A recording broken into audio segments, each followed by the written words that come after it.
Hallo, meine lieben Zuschauer. So you may not have understood that, or at least I hope you didn't, otherwise you'll come tell me how wrong my pronunciation was. I apologize.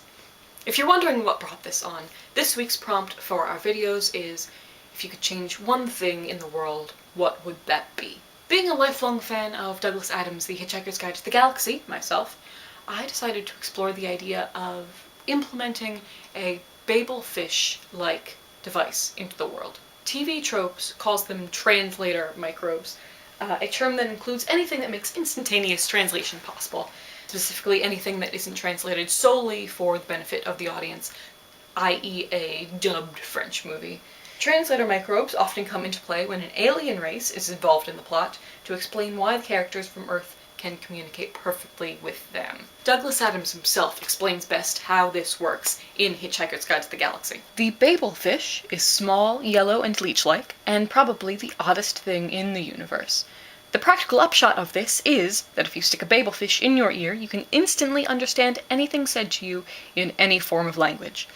Meanwhile, the poor Babel fish, by effectively removing all barriers to communication between different races and cultures, has caused more and bloodier wars than anything else in the history of creation. Adams himself already hinted at the fact that instantaneous translation can't be implemented without certain problems, although the removal of the language barrier is a big plus. Economically, we'd suddenly lose the entire job branch of translation, whether that be simultaneous verbal translation or translation of the written word, since we'd already understand everything anyway. Now, according to the Bureau of Labor Statistics, that would be 63,600 jobs as of 2012. And everyone employed by the UN, by NATO, or by companies with international branches would suddenly find themselves out of a job. Of course, it would also raise chances in the job market for people willing to move abroad, since there's no language barrier to take into account. Companies are already willing to pay the highest price for the most qualified people.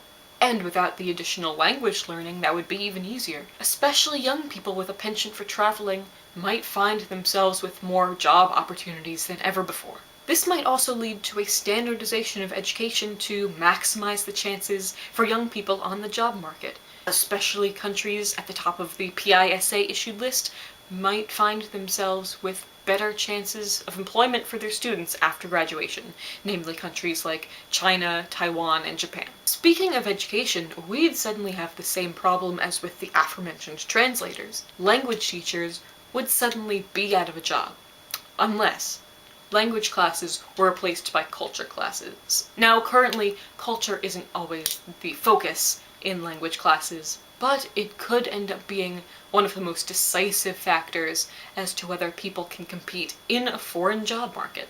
Of course, in higher education, students would have more access to texts they couldn't have understood before, increasing the variety of sources they have to choose from.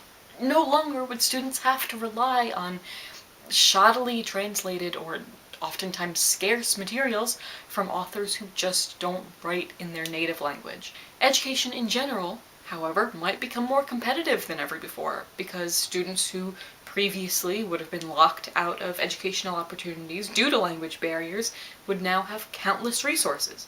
Generally, traveling to foreign countries would just be easier. Language-based misunderstandings would decrease, not only because language is already translated, but because everything would come across with its intended emphasis and meaning. For immigrants, this would mean a decrease in loneliness and isolation in their foreign country, and ideally this would also mean a decrease in hostility towards immigrants. Still, it's possible that the removal of the language barrier would not end hostilities, only shift them. Instead of drawing the line at language, people in a country might try to tell themselves apart based on culture or behavior, which would make the proposed culture classes even more important for people working abroad. Now, not all people are xenophobic, but a common understanding will help build international friendships. Personally, I think having a Babel fish-like device would be amazing, despite the negative implications like translators being out of work.